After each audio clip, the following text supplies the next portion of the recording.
Hey guys, welcome back to my channel. It's Natalia Robson, and today I'm coming back with a new word, a short word, and this one is from Ruth chapter 1, verse 20 and 21.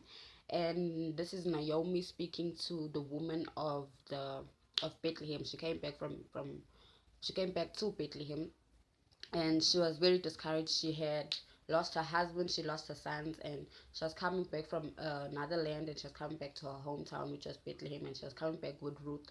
And so she was discouraged. She believed the Lord inflicted her, and this is what she said in Ruth chapter 1, verse 20 and 21. She says, "Don't call me Naomi," she said to the woman.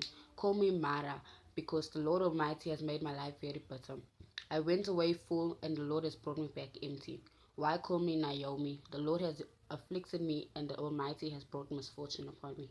So, after her losing her husband, her two sons, and all she was left with was her daughters-in-law, and she told them to go back to their own towns, to their birthplace with their parents and everything. And we know the one daughter-in-law went back, and Ruth refused.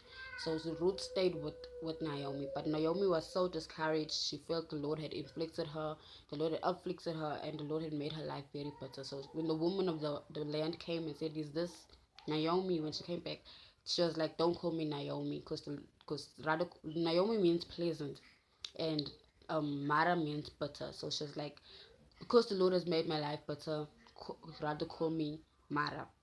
But what I find interesting here in Ruth is that the Bible never calls her Mara. The Bible continue to call her Naomi, because God does not call you bitter. God does not call you by what you've been through. God does not call you by what you've done. It doesn't use that to define you. If He called you pleasant, to Him you are pleasant. God sees you as His righteous, holy, and blameless child. He sees you blessed. He sees you whole, and that's what we need to get into our spirit as children of God. Sometimes we may fail, sometimes we may go through things, but that is not what God uses to define us. God never called her bitter.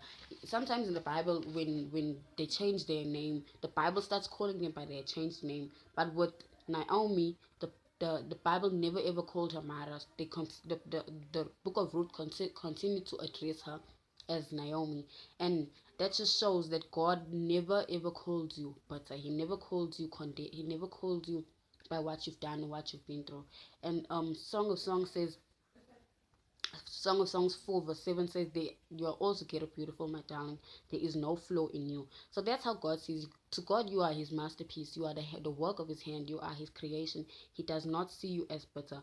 So even when God blessed Naomi and restored her, those very women who she told to call her bitter were women who said, "You are blessed, because your daughter has redeemed you and given you a son." Because now Ruth remarried, and she had a son that Naomi raised, so that kind of redeemed her. See, when God redeems you, the very people that you think call you bitter or told to call you a certain thing are the very people who call you blessed. So I just want to encourage that that God sees you as His masterpiece. God sees you as blessed. He sees you as holy. He doesn't call you by what you've been through. He doesn't call you by what you've done. To Him, you are holy, you are righteous, you are blameless, and you are loved. So I hope this encourages you guys to know that God is for you, that God loves you, and He will never call you by what you've been through.